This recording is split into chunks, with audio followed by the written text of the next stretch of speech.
e continuar falando aos nossos corações até o término desse trabalho. Bem? Já louvamos, já bendizemos o nome do Senhor. Agora eu vou louvar o Senhor comigo, irmãos.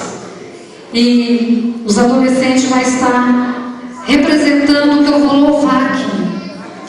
E essa referência se encontra na Bíblia, em Atos capítulo 3, do 1 ao 10.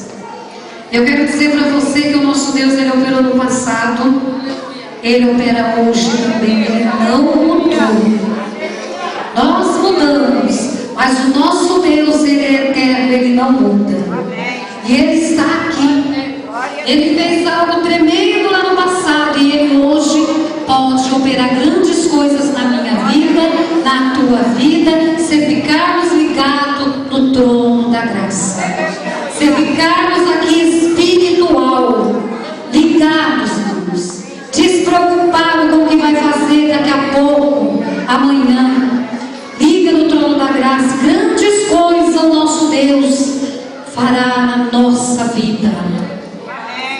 Aleluia. Louvado seja Deus.